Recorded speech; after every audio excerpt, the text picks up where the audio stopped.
So given any r and a theta in the polar coordinate system, and by the way, I'm going to use the abbreviation for PCS, and that's going to stand for the polar coordinate system. And so what do you think RCS is going to stand for, you guys? Rectangular coordinate system. Okay, just to abbreviate and make everybody's life a little easier. So if we're given an r and a theta, and we're talking about being in the polar coordinate system, there are two other ways, one and two, there are two other ways in which we can represent the exact same point. Okay? And this is a major difference between this and the rectangular coordinate system, right? If I gave you the point like, say, 5, 2, well, that's the only point that could represent 5, 2 in that plane, right? There's no other point. I know exactly what you're talking about. But in the polar coordinate system, because we're dealing with circles and because we're dealing with radians, there are multiple points that can represent a single point in that system. So let me give you the rundown, and then I'll show you an example. Okay? So if you're given an r and a theta, there's two ways you can represent other points. The first way is by this, r comma whatever your theta is, and just simply add a multiple of 2 pi n. Okay? Most people just go around one more time. And that should make sense to you. Let's think about the point 2 comma pi over 4.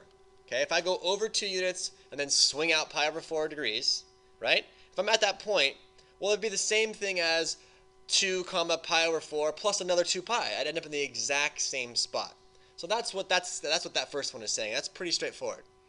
The other one is this. You can represent an r and a theta by this. Negative r comma theta plus pi n. So I wonder why it's only pi n if your radius is negative. Why would that be? Why would you only have to roll? Because pi only moves it around. Exactly. That's your 180-degree line between your terminal side and your initial side, and the opposite ray. So let me give you an example of how this works. By the way, n must be an integer. So we can't just add like 2/3 multiple of pi. It has to be some sort of an integer, okay? So this right here is a pretty important box, and we're going to learn how this works right now. Same example. I'll shrink it down so we can still use it and see it. What is the p? So I'm going to take the point 2 comma pi over 6. I want to represent it two other ways. I want to represent it the first way that I told you and then the second way that I told you. Okay? So first of all, let's get some practice graphing 2 comma pi over 6. Remember that this is an r and this is a theta. Okay? So we begin with the theta. So I'll start here. Here's my pole. Very simple. Here is my polar axis, which is also the initial side.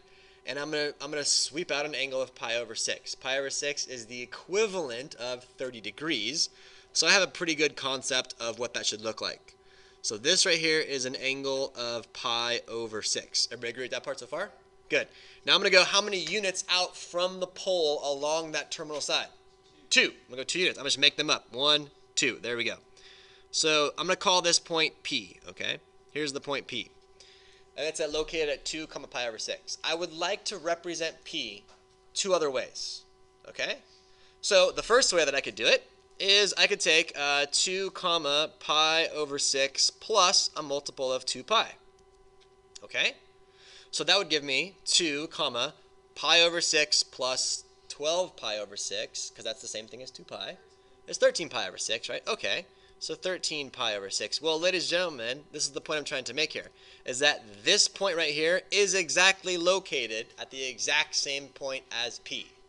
That's a major difference than the rectangular coordinate system, right? If I gave you the point 5, 3, x, y, there's no other point besides 5, 3 that could get there. But in this one, I gave you 2 pi over 6. Well, that's the same thing as 13 pi over 6, because they end up in the same spot. Okay? And then the way that I would draw that one, as I'll draw it in red for you, is I would just go all the way around and come back up, and that'd still be P, right? My theta would be changed to 13 pi over 6. Okay, let's do the second way to do it. The second way would be this.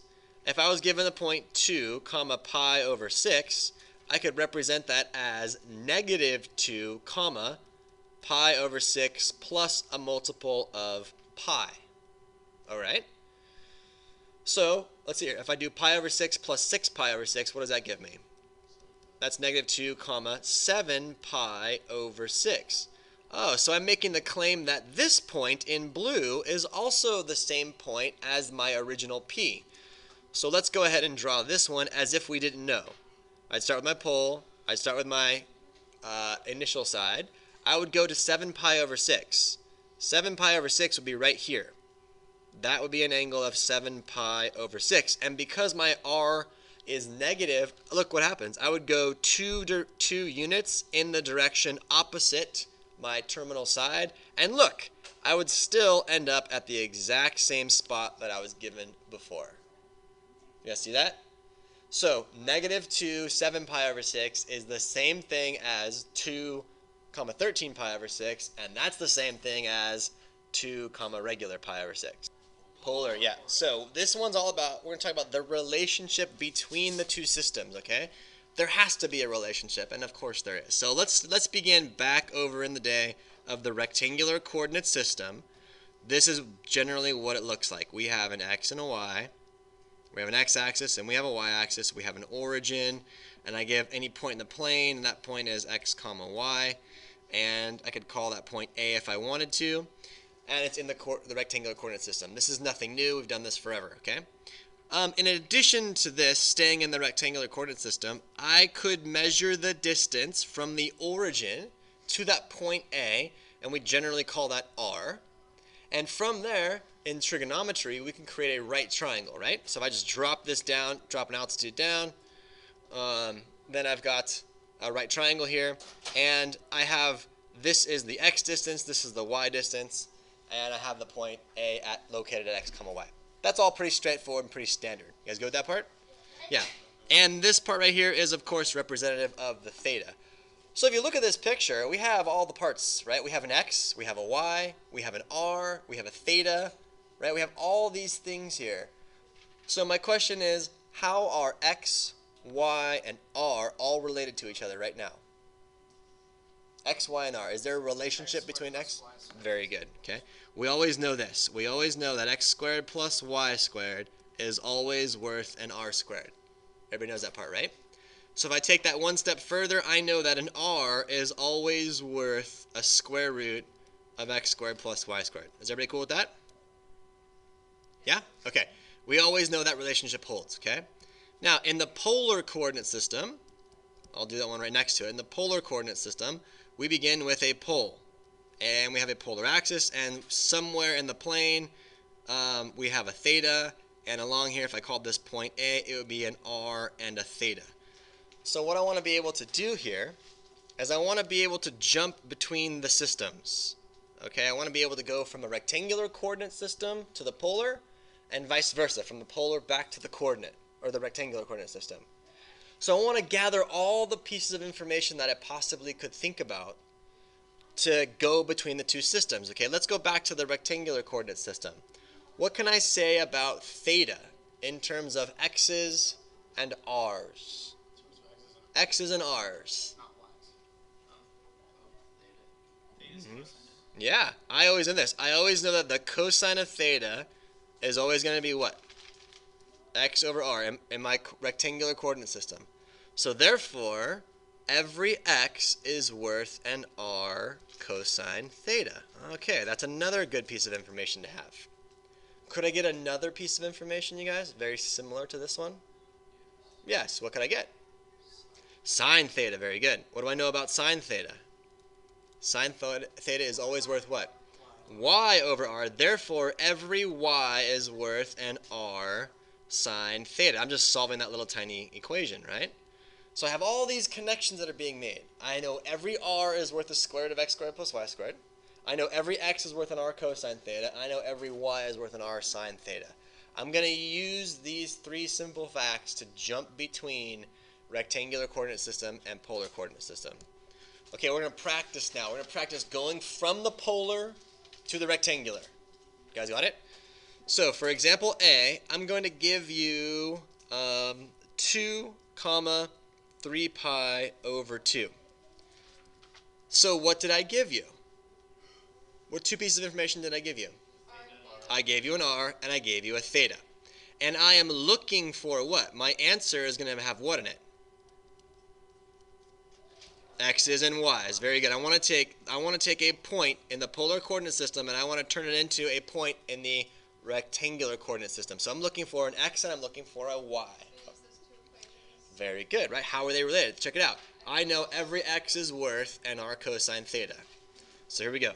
every x is worth an r cosine theta. And similarly, I know every y is worth an r sine theta. You guys follow so far? Okay, good. Okay, plug in what you know. My radius is 2, and then I have a cosine of the theta, which would be 3 pi over 2. Yeah, we'll get there in a second. Okay, r sine theta is worth 2, and then I have a sine of 3 pi over 2. Okay, many of you guys are already ahead of me, and that's good. I'm glad. I want to make this point very clear. This stuff in the green box is a number. I'll say that again. The stuff in the green box, in both of these green boxes, these are numbers, and you need to go get those numbers, okay? Very good. In this particular case, these numbers are very simple, but in other cases, I might not give you a nice, easy angle. I might give you the cosine of 49 pi over 82. Doesn't matter what it is, you can just get it, right? It's a number. Your calculator is useful to that. We'll always round to 2 decimal places. In this case, it's very, very simple because the cosine of 3 pi over 2, we know that one. That is a value of 0.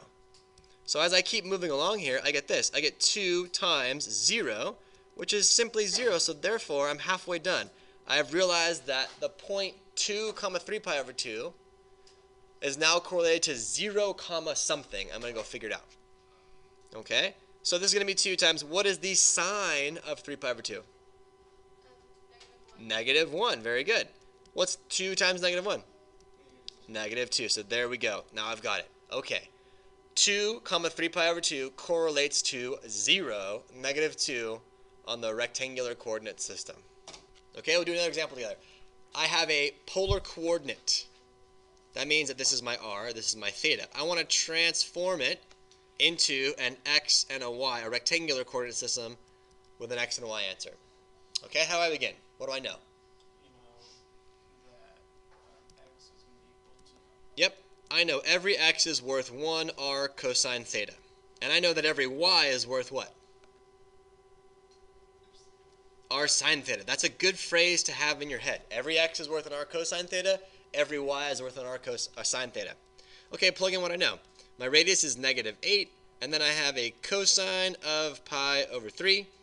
I'll solve these simultaneously. Well, that's going to be a negative 8, and that's going to be a sine of pi over 3. This is where the unit circle comes into play. This is where your bite size comes into play, your calculator, your triangles, everything you know about trig comes into play right now. All right? And remember, this right here and this right here, this is a number. It's a value. In this particular case, we know exactly what this nice value is because it's on the unit circle. So what is the cosine of pi over 3? 1/2. Very good. Awesome. So now I realize that this is negative 8 times 1/2.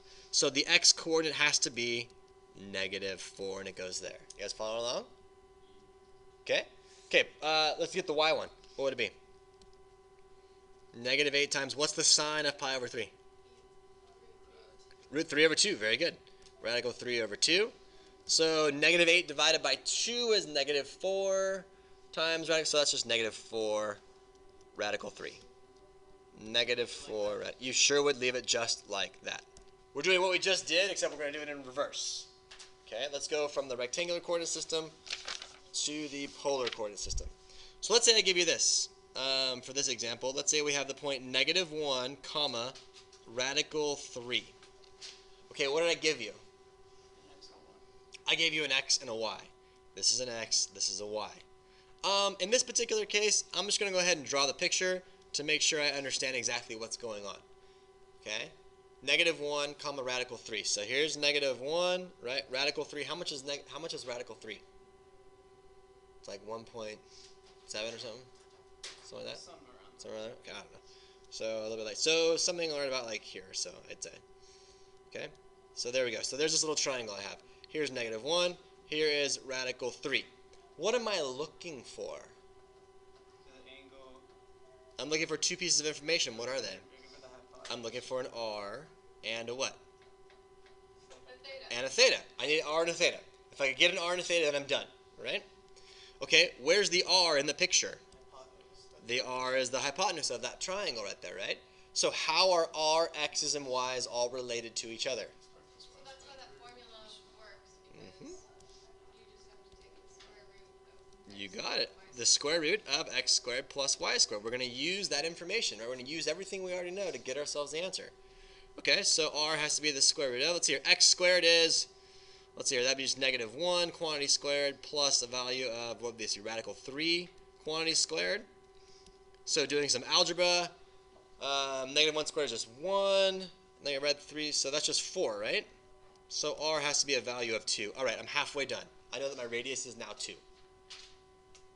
You guys dig? Follow? Yes. Awesome. Great. I need a theta. Okay? Look at the triangle. There's a very slick, easy way to get this theta. Because I know that this is radical 3, this is negative 1. You use trigs usually. I do trig. So it's opposite over adjacent. Tangent. There you go. So here's what I know, right? I know that the tangent of theta has to be radical 3 over negative 1, right? So that means that the tangent of theta is negative radical 3. So therefore, I'm looking for the angle whose tangent is negative radical 3. Can you guys tell me what that angle would have to be? And look where I'm in. I'm in quadrant number 2. Wait, the tangent, Yep. it's a 30-degree. So you guys have figured out it's a 60-degree angle. This is 60 degrees, okay? Right? But how do I get, I'm looking for this angle, remember. So it's 30 degrees past 90. It's gonna Okay. be And we're going to be, that's 130, 120. So turn that to radians, what would that be?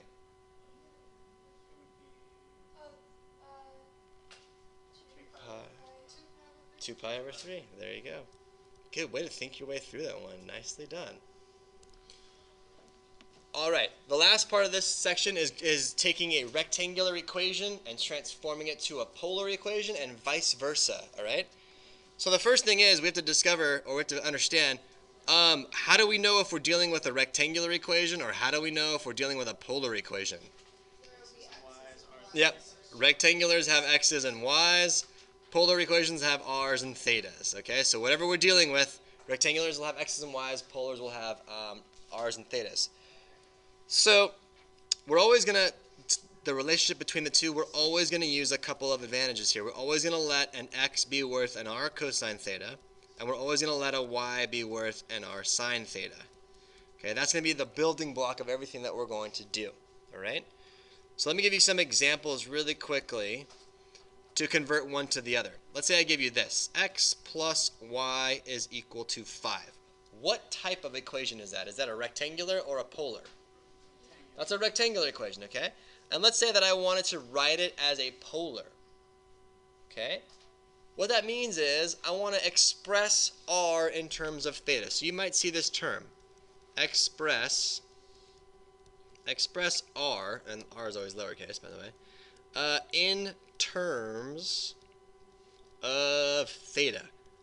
What does that mean in plain English? If I want to express r in terms of theta, what does that mean in algebraic terms? R equals something. Yeah, r equals something, right? Yeah, solve for r. Get r by itself, right? So let's take x plus y equals 5, a nice simple linear equation, and let's get it into polar coordinates, right? So every x is worth what? An r cosine theta. So I can substitute this and say, all right, well, every x is worth an r cosine theta, and every y is worth an r sine theta. And they're all together still equal to 5 when I add them together. Okay, now, do you notice that there's an r in each term? Right? Can I factor out an r? Yeah, so I factor out an r. That would give me cosine theta plus a sine theta is now equal to 5. Now, if I want to express r in terms of theta, I want to get r by itself. So what should I do? I should divide by that whole number, right? Cosine theta plus sine theta. Good, so now r is equal to 5 divided by cosine theta plus sine theta. And that has now been transformed into a polar equation, and I have expressed r in terms of thetas. Okay, what type of an equation have I given you? A rectangular or a polar? I've given you a rectangular. Does anyone in the room know what this is the equation of? A circle. Awesome. Very good. Where's the center of the circle? 1 comma 0. Very good. What's the radius of this circle? And the radius is 1. Good. Okay. So if I wanted to quickly make a little sketch of this in the rectangular coordinate system, the center is at 1 comma 0 and the radius is 1, right? So this right here is a little picture of that in the rectangular coordinate system. You guys agree with that? Yes. Good. Okay. No, I just want to give you a visual here, all right? All right, I want to now take this rectangular equation and I want to represent it in a polar equation. So I'm going to take every x and replace it with an r cosine theta, every y with an r sine theta. Okay, so we can do this. Here we go. So I'm going to have this. X is worth an r cosine theta minus 1, and I'm supposed to square all that information, right? Plus y is worth a r sine theta, and I'm supposed to square all of that, and altogether it's going to equal 1. You guys with me? See what I'm doing so far? Okay. Now don't forget your algebra 1, right? If this is like a minus b quantity squared, where this whole term is the a and this whole term is the b, what's it going to become, you guys?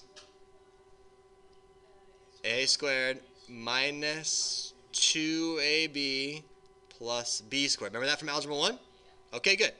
So I'm going to take r cosine theta, I'm going to square it. That is going to give me r squared cosine squared theta minus 2 times r cosine theta times 1 is just 1.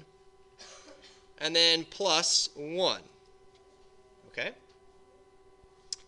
Continuing on, I get plus an r squared sine squared theta, and then it still equals 1.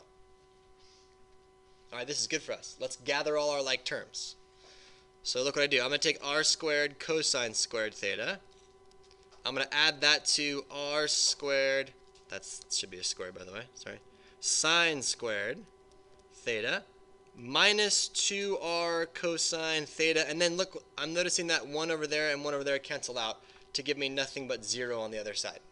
You guys okay with that algebraic step? You guys still follow? Okay, good. Look, do you notice that each of these has an r squared in it? So I'm going to factor out an r squared, okay? That's going to give me, look, cosine squared theta plus sine squared theta, and at this point bells and fireworks should be firing in your head because cosine squared theta plus sine squared theta is very, very important. Okay, and then I have minus 2r cosine theta, and it still equals 0. So far so good? Okay, good. How much is cosine squared plus sine squared worth? 1. So now look what I have. R squared minus 2r cosine theta is still equal to 0. So all this is a bunch of algebra that we're doing, right? Do you see that this is r squared and this is an r? I can factor out a what? Factor out an r. Very good. So take an r out, and that leaves me with r minus 2 cosine theta is equal to 0. Okay, now I have the 0 product property into play. Check it out. If I have a times b equals 0, well, very good. I have very good. So either I have this going on. Either r is equal to 0, which doesn't really make any sense because think about r equals 0 in the polar coordinate system. That's just a dot at the origin with no radius. So it's an extraneous solution. Or I could have this. R is equal to 2 cosine theta. So these are my two choices that I have, right? Don't forget what the original problem was. What was the original problem? It was this. It was x minus 1 squared plus y squared equals 1. And we all agree that that was a circle with a radius of 1 located at 1, 0. Well, check this out, okay? I'm going to take my calculator, all right? And I have put it, check this out. I've entered in 2 cosine theta for you already. And I've put my calculator into polar mode. Yes, you can do that, and check it out. It gives me a graph of a circle of radius 1 located at 1, 0. So 2 cosine theta is the exact same representation of x minus 1 squared plus y squared equals 1. Okay, for the last part here, we're going to take a polar equation and we're going to turn it into a rectangular equation. There are always 4 pieces of information that we can use to help us do this, okay? These are the 4 keys, if you will. The first one is we always know this. We always know that every r squared is worth an x squared plus y squared. So that would imply then that every r is worth a square root of x squared plus y squared. We always know that every x is worth an r cosine theta. We always know that every y is worth an r sine theta. And we have this one over here that I want to make sure that we represent. The tangent of theta is always worth a y over x. Polar equation to rectangular equation. We're going to take a polar equation and we're going to turn it into a rectangular equation. And we're going to use these 4 pieces of information to help us do it. Okay? And I've got 3 examples for you. Let's do the first example, A. If I give you r is equal to 5. Yep, there you go. Okay? Alright, can you visualize in your head on a polar equation or a polar graph every single point that is 5 units away from the origin? What figure would that make? That'd make a circle with a radius of what? With a radius of 5. So how do we represent a circle with a radius of 5? What's the equation that would be? Centered at the origin. In a rectangular coordinate, yeah. Yep, you just said it. X squared plus y squared equals 5. That's the answer. That's what we're trying to get. So how do we do it? Okay, here's what we do. I'll go back to 100% so we can all see this, all right? If r is worth 5, then I know this. I know r squared is worth 25, right? And every r squared is worth what? No, look up here. Every r squared is worth what? X squared plus y squared. So look, there we go. X squared plus y squared is now equal to 25. Hey, there we go.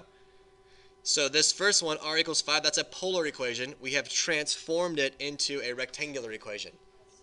That's it? That's it. That was an easy example, though. Okay, let's make this one's going to be a little bit more challenging. What if I give you this? Theta is equal to pi over 4. Okay? Think about that. Think about a polar equation in which every single point is represented only by an angle. Think about this. Okay, if I represent pi over 4, it would be this ray here, right? But it would also be that ray there. So what have we created, you guys? We've created a line at 45 degrees.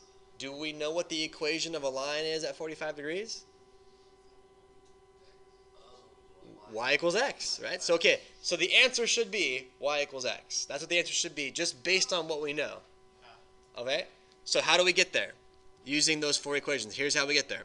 Okay, if we know that theta is equal to pi over 4, then I know that the tangent of theta has to be the tangent of pi over 4.